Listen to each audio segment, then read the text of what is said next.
أعوذ بالله من الشيطان الرجيم. بسم الله الرحمن الرحيم. السلام عليكم ورحمة الله وبركاته. الفاتحة. أعوذ بالله من الشيطان الرجيم. بسم الله الرحمن الرحيم. الحمد لله رب العالمين الرحمن الرحيم مالك يوم الدين. إياك نعبد وإياك نستعين. اهدنا الصراط المستقيم صراط الذين أنعمت عليهم غير المغضوب عليهم ولا الضالين. الحمد لله نحمده ونستعينه ونستهديه ونتوب إليه ونعوذ بالله من شرور أنفسنا ومن سيئات أعمالنا.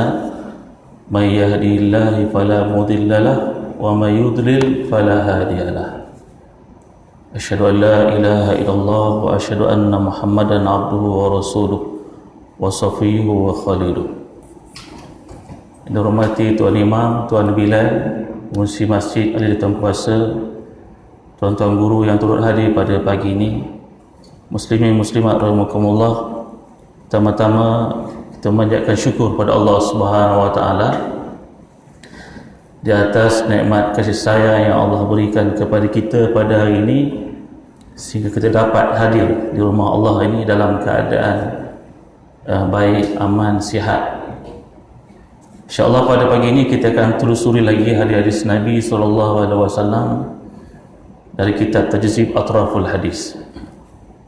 Hadis yang pertama, Akrimul ulama'a fa innahum warasatul anbiya faman akramahum faqad akramallah wa rasulahu. Rawahul Khatib an Jabir. Permulia oleh kamu akan segala alim ulama, maka bahawasanya mereka itu waris anbiya.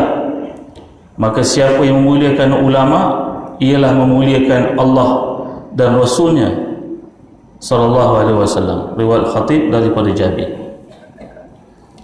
Dalam hadis ini Nabi mengarahkan kita supaya memuliakan ulama. Akrimul ulama, muliakan ulama.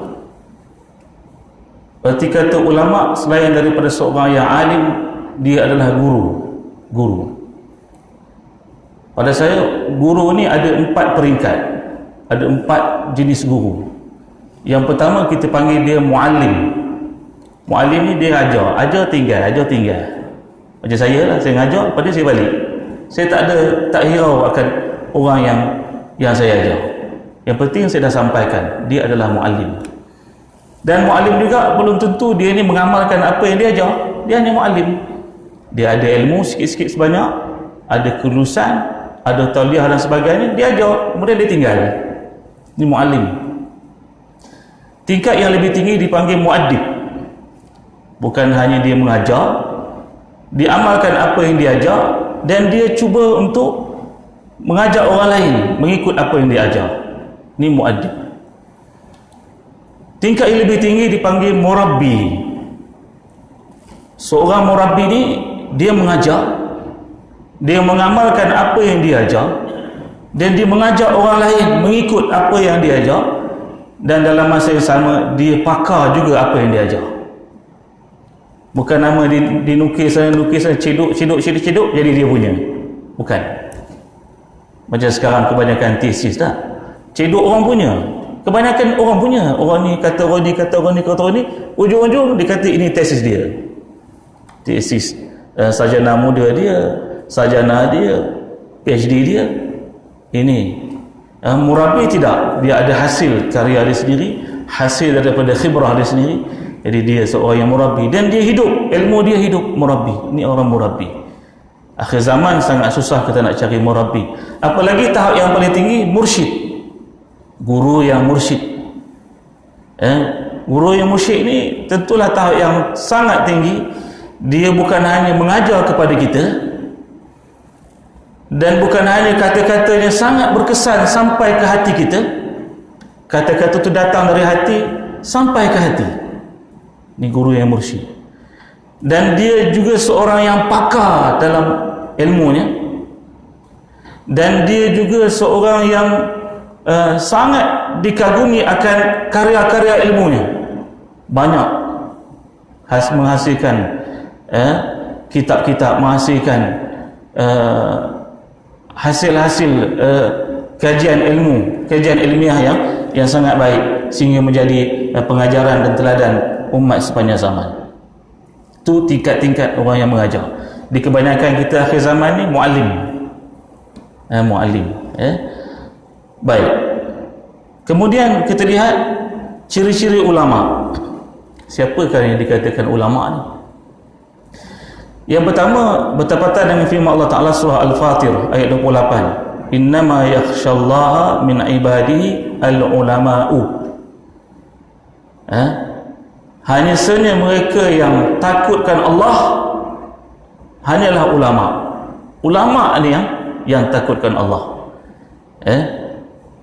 Kalau seorang ini dia tidak takutkan Allah walaupun ilmunya banyak, itu bukan ulama, atau itu kita kenali sebagai ulama su, atau ulama, atau ula dalam semak. Ula dalam semak ni pandai sungguh, apa yang ada pun boleh dia faham, yang penting kenyang. Atau boleh jadi juga ulama jadi-jadian, baru nak mula jadi ulama, ngaji sikit dah dia ngaku dia ulama. Sudah mudah ya tuan-tuan nak jadi ulama ni kalau nak dipandang oleh orang. Pakai jubah, pakai serban besar sikit, pakai bawa kitab tebal-tebal, orang dah kata dia ulama. Kita takat gaji sekolah rakyat je, dah nak bantah kata ulama, dah nak ngaku kita ulama. Sekolah rakyat pun tuang ni banyak daripada datang. Dah kita nak bantah kata ulama. Yang pertama, ciri ulama, dia takut pada Allah Ta'ala.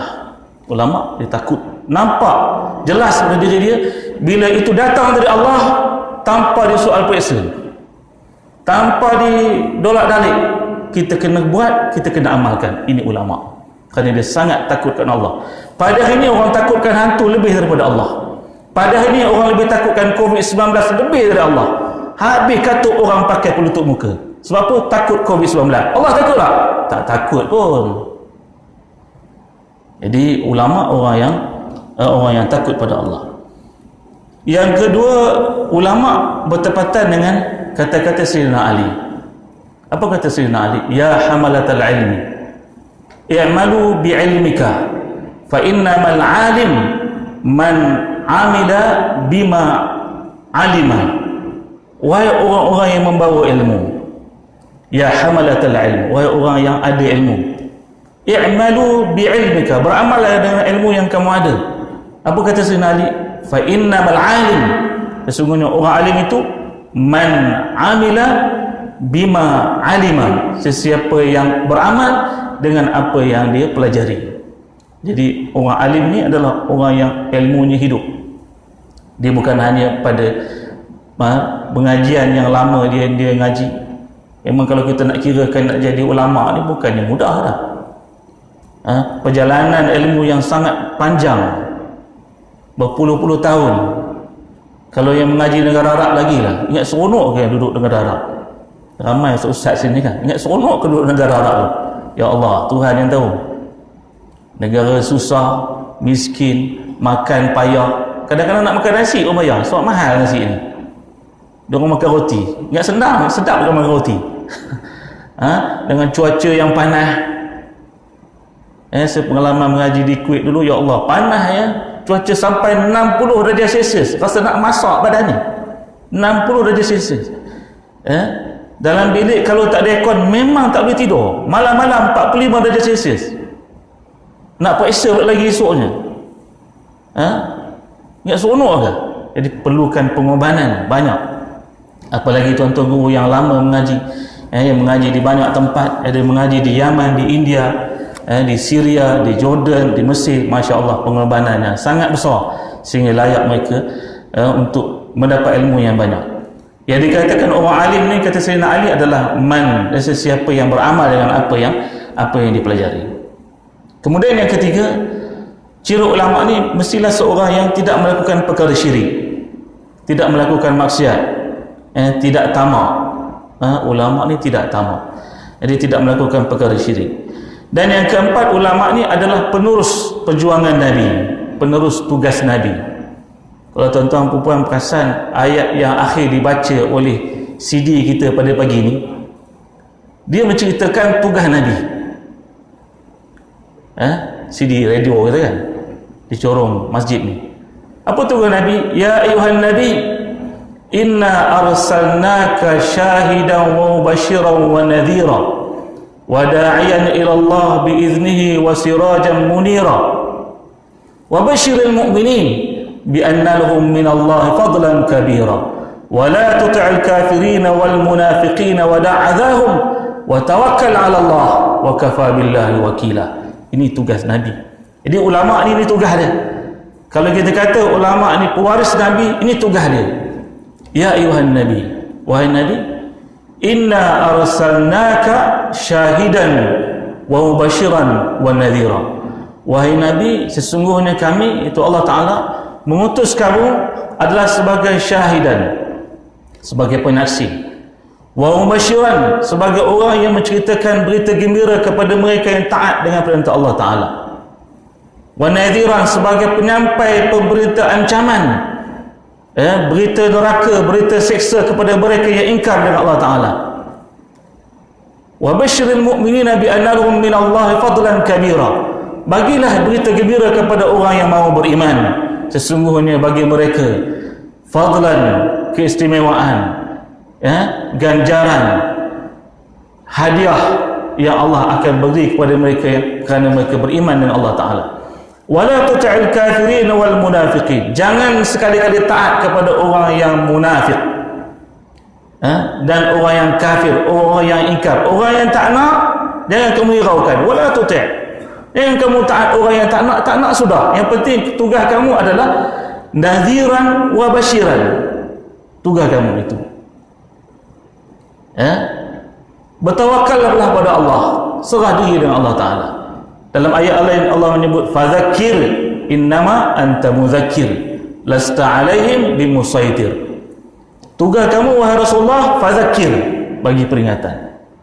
Jadi kita sebagai orang-orang yang berada sebagai frontliner, memperjuangkan dakwah Nabi, tugas kita fadzakir, bagi peringatan, lasta alaihim bimusaitir. Bukan tugas kamu nak bagi hidayah pada mereka. Bukan tugas kita nak bagi orang datang ke masjid. Yang penting kita ingatkan supaya orang datang masjid. Bukan tugas kita nak bakar rumah orang yang tak datang masjid. Tugas kita bagi peringatan. Fazakir innama anta muzakkir lasta alaihim bimusaitir. Jadi dalam hadis ini Nabi menyebut akrimul ulama fa innahum warasatul anbiya. Kena muliakan ulama. Muliakan ulama ni bukan dengan cara yang sebagaimana yang kita memuliakan pemimpin, memuliakan orang kaya, memuliakan orang besar. Ulama tidak mengharapkan kapet merah, tidak. Ulama tidak mengharapkan apa-apa saja balasan daripada rakyat, daripada umat. Tugas ulama hanya menyampaikan. Jadi di sini ada dinukilkan dari kitab, dia menyebut cara untuk memuliakan ulama. Yang pertama, bersyukur dan terima kasih kepada ulama, orang yang mengajar kita lah. Kerana dia korban macam-macam untuk mengajar kita. Jadi tuan guru kita ni banyak jasa, ustaz-ustaz kita, muallim kita banyak jasa pada kita. Sebab tu Nabi menyatakan dalam hadis, khairun nas man yamshi tahta dhillus sama muallimun nas alal khair. Sebaik-baik manusia yang berjalan di bawah kolongan langit adalah manusia yang mengajar manusia lain kebaikan. Ini orang yang paling bagus. Walaupun ajar benda yang simple, benda yang mudah, menyampaikan benda yang mudah, tetapi ini orang yang paling mulia, khairun nas, sebaik-baik manusia. Yang pertama, kita kena selalu ucapkan terima kasih dan bersyukur kepada para ulama. Yang kedua, kita kena taati ulama. Ya ayyuhallazina amanu atii'u Allah wa atii'ur rasul wa ulul amri minkum. Taat Allah, taat Rasul. Ulul amri ini juga di kalangannya adalah ulama. Taati ulama. Siapa kita nak mempertikaikan apa yang difatwakan oleh ulama? Kita pun kurang ilmu, jadi kita kena ikutlah. Jangan kita berbantah dengan apa yang disarankan oleh ulama. Kemudian mengikuti bimbingan ulama, ikut bimbingan dia, patuh dia, bersama dengan dia, kerana dia pewaris Nabi. Kemudian mengembalikan urusan umat kepada ulama. Fas'alu ahla dzikri in kuntum la ta'lamun. Tanya pada orang yang tahu jika kamu tidak tahu, dengan buat tahu. Jadi kalau ada masalah, kita kena tanya orang yang tahu, orang yang mahir. Kemudian orang yang tahu juga, kalau mungkin dia tidak pasti, dia kena tanya kepada orang yang lebih tahu, orang yang lebih mahir. Itu tugas dia. Kalau kita lihat antara perkara yang gersam pada orang alim ulama di akhir zaman ni, dia tidak menguasai Al-Quran. Ilmu alat dia tak kuasai, terutama bahasa Arab. Dia tak kuasai bahasa Arab. Jadi ulama dia kena kuasai bahasa Arab. Ulama dia juga dia kena kuasai Al-Quran, kerana itu sumber utama. Sumber utama ilmu ni adalah Al-Quran. Dia mesti hafaz Al-Quran. Saya dah tentu kalah ni, memang tak hafal Al-Quran. Memang bukan ulama. Ulama dia hafal Al-Quran. Hafal Al-Quran. Macam Ustaz Indonesia seorang tu, Adi Hidayat ke apa namanya, sangat luar biasa menghafal Al-Quran. Sangat luar biasa. Dia hafal Al-Quran macam nama dia sendiri. Nama dia sendiri. Dia lupa tak? Tak lupa.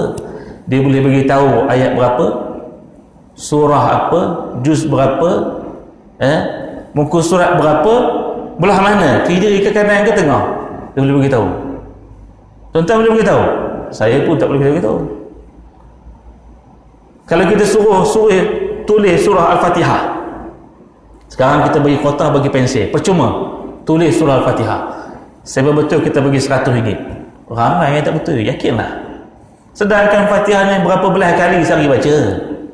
Pernah tak tuan-tuan tulis surah Al-Fatihah? Tak pernah tulis, itu pasalnya.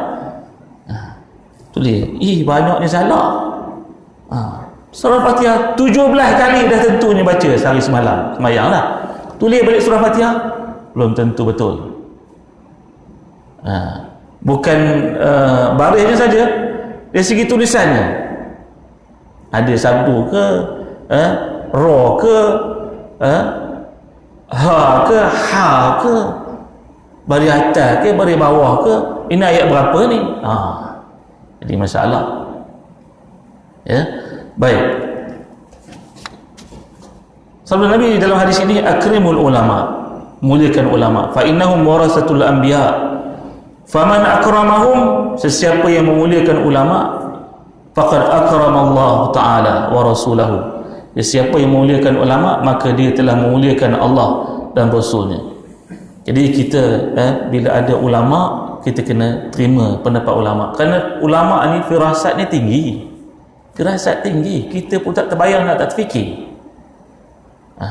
Dalam kitab hadis 40 ada sebut, dalam syarah, hati-hati terhadap firasat ulama. Kenapa? Fa innahu yanzuru binurillah, kerana ulama ni melihat dengan cahaya yang datang dari Allah. Sebab tu kalau kita ada masalah, tanya pada ulama ni, dari masalah yang kecil-kecil sampai yang besar-besar, tanya orang yang tahu, tanya pendapat, supaya selesai masalah kita. Itu hadis yang pertama. Hadis yang kedua, akramun nasi atqahum. Kita masih lagi dalam huruf alif, dalam susunan kitab Tajzib Atraful Hadis ini, masih lagi dalam huruf alif. Hadis yang seterusnya, akramun nasi atqahum, semulia-mulia manusia itu yang setakut-takutnya kepada Allah. Riwayat Bukhari dan Muslim. Orang yang paling mulia, orang yang paling takutkan Allah. Ini orang yang paling mulia. Orang yang paling mulia. Jadi kita nak jadi orang yang takutkan Allah Ta'ala. Kita lihat pendapat para ulama tentang takwa. Sebelum tu, yang pertama kita lihat pendapat Sayyidina Ali karamallahu wajhah, pengertian takwa. Siapa yang dikatakan takwa? Apa yang dikatakan takwa? Sehingga kita jadi orang yang paling mulia. Orang yang paling mulia adalah orang yang bertakwa. Atqahum, orang yang paling bertakwa. Yang pertama kata Sayyidina Ali, al-khawf minal jalil. Orang yang takwanya orang yang takutkan Allah. Allah ni kita takut dia, kita lebih dekat dengan dia. Lagi takut Allah, lagi dekat. Lagi takut Allah, lagi dekat. Lagi banyak COVID, lagi ramai datang masjid. Lagi banyak COVID, lagi ramai orang beribadat. Lagi banyak COVID, rumah orang semuanya berkumandang bacaan Al-Quran. Lagi banyak COVID, lagi pemalas. Lagi banyak COVID, lagi ingkar. Sebab apa? Banyak duit dapat, Aisina boleh keluar, lagi seronok, lagi bagus COVID banyak katanya. Nah, orang yang takut Allah, lagi kuat dia takut, lagi kuat dia dekat dengan Allah Ta'ala. Lagi dia bersemangat nak datang ke masjid, lagi dia semangat untuk mengamalkan Islam, lagi dia bersemangat untuk berdakwah di jalan Allah, lagi dia semangat untuk mengajak orang kepada kebaikan. Kenapa? Kerana dia khauf minal jalil, takutkan Allah. Yang kedua, orang yang bertakwa ni al-amalu bil tanzil, beramal dengan apa yang diturunkan oleh Allah, iaitu Al-Quran. Dia beramal. Al-Quran dia hidup. Wa kana khuluquhul Quran, adalah akhlak Nabi itu adalah Al-Quran. Jadi macam mana kita nak mengamalkan Al-Quran sedangkan kita Al-Quran pun tak apa pandai baca, kita pun Al-Quran pun tak baca. Berapa ramai dalam masjid ni yang dah khatam baca terjemahan Al-Quran? Tak ramai. Baca terjemahan, bukan suruh ngapal, baca je. Baca pun tak khatam. Lemah semua kita ni. Baca terjemahan Al-Quran. Khatam baca Al-Quran, insya-Allah ramai orang baca. Khatam. Tapi baca terjemahan Al-Quran, bukan tafsir Al-Quran, bukan tafsir Al-Azhar ke, tafsir Munir ke, tafsir Al-Quran Al-Azim, tafsir Al-Qutubi dan sebagainya. Banyak-banyak tafsir tu terjemahan Al-Quran je. Ada khatam tak? Tak khatam. Jadi macam mana kita nak mengamalkan Al-Quran? Terjemahan Al-Quran pun kita tak baca. Jadi orang yang bertakwa ni orang yang mengamalkan apa yang diturunkan oleh Allah. Kemudian yang ketiga, kata Sayyidina Ali, takwa ni adalah ar-ridha bil qalil, redha dengan yang sedikit. Redha ni adalah amalan hati. Redha tempatnya di hati. Jadi orang yang redha, orang yang rasa puas hati, rasa cukup. Maka kata orang Parit, orang yang rasa empone. Ar-ridha bil qalil, sikit pun cukup rasanya, tak payah banyak-banyak, dah cukup dah tu. Ar-ridha bil qalil. Orang yang takwa sentiasa redha dengan yang sedikit yang Allah kurniakan. Kenapa? Kerana di mata manusia ni, walaupun banyak di mata orang lain, dia tetap dia kata sedikit. Kata syair Arab, al-habbatu idza barakallah taladil hubub. Al-habbah, satu biji, jika ada keberkatan daripada Allah, akan melahirkan biji yang banyak. Sebab ada berkat, sebab dia redha. Sebab dia redha. Qaliluka la yuqal qalil. Qaliluka, orang yang beriman, qaliluka, sikit. Tetapi kamu tetap tidak mengatakan la yuqal bil qalil. Ni tak sikit, ni banyak ni Allah bagi ni. Jadi orang yang bertakwa, dia tidak mengeluh terhadap apa yang Allah kurniakan. Sikit yang Allah bagi, aku punya sedekah banyak, tahlil tiap-tiap malam, tahajud banyak, ngaji khatam tiap-tiap bulan khatam, sehari 1 juz, sehari 1 juz, tiap bulan khatam Al-Quran. Sikit yang Allah bagi. Apa Allah ni tak nampak ke aku ni? Tak dengar ke suara aku ni? Ke masjid 5 waktu aku datang masjid, ini Allah balas aku. Ini kurang. Al-qalil la yuqal bil qalil. Orang beriman, orang yang bertakwa, walaupun sedikit, dia tidak katakan itu sedikit, dia redha. Alhamdulillah. Alhamdulillah itu kalimah yang sangat agung, yang sangat besar, yang selalu kita kena gosok hati kita ni dengan kalimah Alhamdulillah. Cukup dah ni, Alhamdulillah, walaupun sikit. Al-qalil la yuqal bil qalil. Al-habbatu idza barakallah talidil hubub. Satu biji bila mendapat keberkatan dari Allah Ta'ala, dia akan melahirkan biji yang banyak, akan ada berkat. Sebab apa? Sebab kita redha. Kemudian yang keempat, kata Sayyidina Ali, yang dikatakan takwa juga adalah al-isti'dad di yaumir rahil, membuat persiapan untuk hari perpindahan, iaitu hari kematian. Jadi hari demi hari kita kena buat persiapan, tuan-tuan. Bukan kain baju saja kita kena buat persiapan nak berjalan, tapi nak mati ni pun kita kena buat persiapan apa yang kita bawa. Nanti kita akan rasa cemburu dengan orang yang menggendong pahalanya sampai bongkok badan dia, gendong pahala banyak sangat, banyak pahala dia, cemburu kita tengok dia. Rasa tekilan kita, nelan air liur kita tekilan, sedangkan kita bawa pahala plastik kecil je, plastik Tesco yang paling kecil. Yang sikitnya pahala. Ada harapan ke masuk syurga ni? Syurga ni sangat mahal, tuan-tuan. Nak dapat nikmat alam barzah ni sangat mahal. Sebab tu Osman bin Affan apabila melalui tanah perkuburan, dia teroyak dia, menangis. Osman bin Affan ketika melalui tanah perkuburan. Seorang sahabat yang kaya raya, harta dia berkekalan sampai ke hari ini di Madinah Al-Munawwarah. Menangis dia bila lalu tanah perkuburan. Lima ya Osman, kenapa menangis bila lalu tanah kubur ni? Al-barzakhu manzilatun min manazil akhirah. Tanah kuburan ini adalah tempat pertama daripada tempat-tempat di akhirat. Kalau di alam barzakh ini bahagia, tenang, syurga, nikmat, seronok, itu tanda alam akhirat pun akan seronok, bahagia dan lebih lagi. Tetapi alam barzah ni kalau sengsara, kalau sakit, seksa, tak boleh tidur, diganggu, dipukul, dibalut, itu tanda yang di akhirat lebih teruk lagi akan diterima balasan. Sebab tu saya sangat tidak setuju tanah perkuburan dibuat di hujung-hujung kampung. Kubur pendek, kubur panjang semua ada, jadi ladang dia. Tanah perkuburan di mana eloknya? Sebelah pejabat pentadbiran kerajaan sebelah. Pasal apa? Nampak hari-hari orang ke bumi orang. Nampak hari-hari, nampak dia lahat dia kata. Jangan buat main. Kena jujur, kena amanah. Kerana semuanya kembali kepada kubur. Kemudian kita lihat pendapat Abu Bakar Muhammad tentang maksud takwa.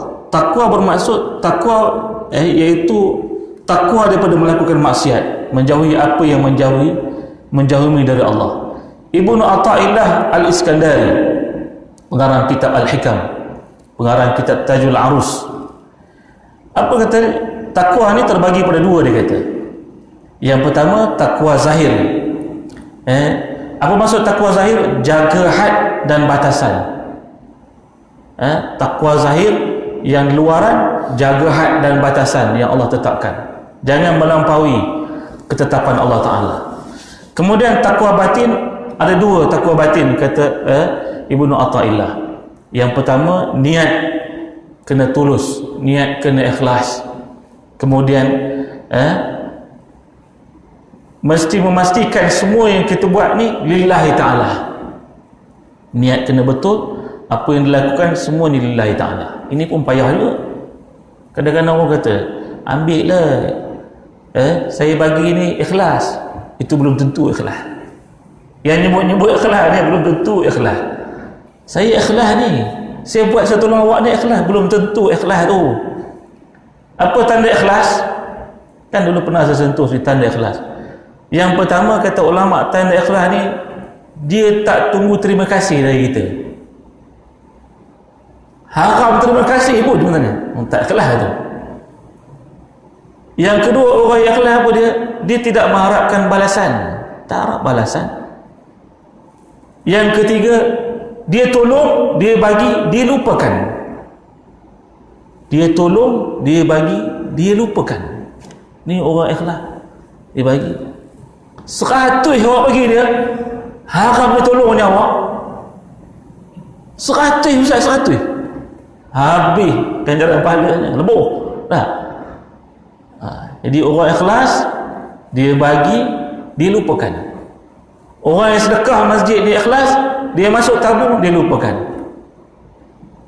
Masuk tabung 100, asal datang masjid, ingat 100. Ya Allah, banyak ni aku bagi.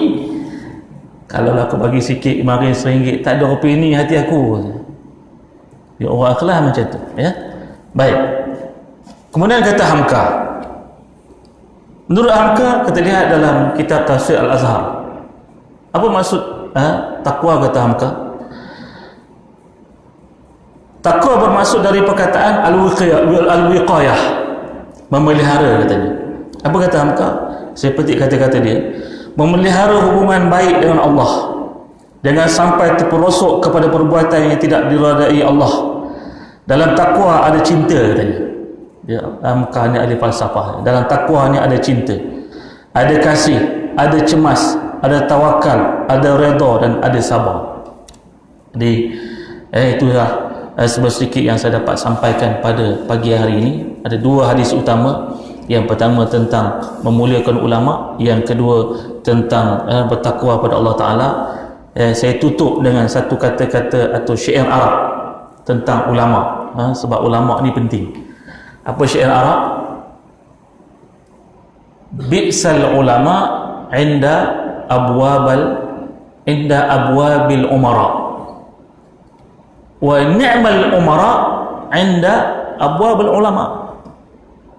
Bi'sal ulama yang paling buruk adalah ulama yang duduk di pintu-pintu pemimpin. Inda abwabil umara. Apa saja dia keluar oleh pemimpin, betul saja, terima saja, buat saja. Ini ulama yang paling teruk. Kata orang Arab, bukan kata saya orang Parit. Tak. Apa orang Arab kata? Bi'sal ulama yang paling buruk adalah ulama yang inda abwabi al-umara. Jadi ulama dia ada stand dia berdasarkan ilmu dia, berdasarkan Al-Quran, berdasarkan sunnah. Dia tidak terpengaruhi oleh kata-kata siapa saja. Hatta dia umara, hatta dia pemimpin, hatta dia orang yang agniya, orang korporat, dia tak terpengaruh kerana dia ada pegangan sendiri. Dia ulama yang sangat buruk adalah ulama yang mengikut kata orang atasan. Dia mesti mengikut Al-Quran dan Sunnah.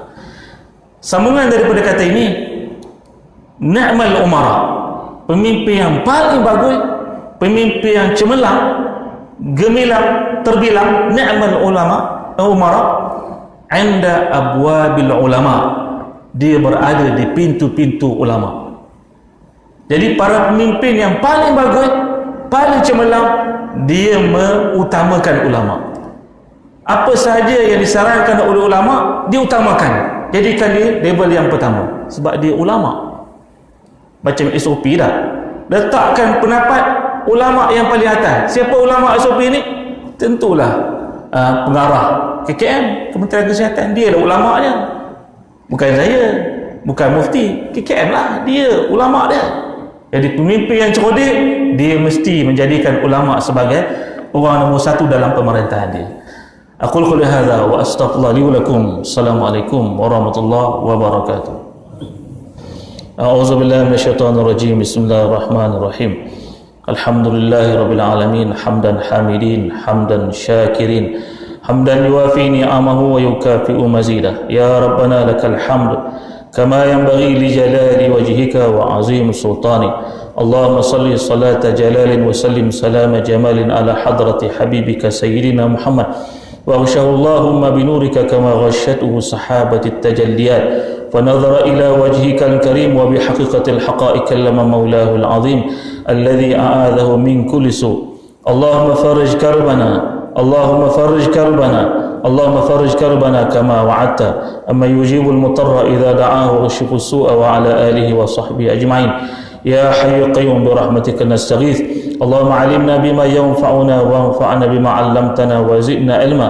اللهم فقهنا في الدين وعلمنا التأويل. سبحان ربك رب العزة عما يصفون وسلام على المرسلين والحمد لله رب العالمين. تقبل الله منكم.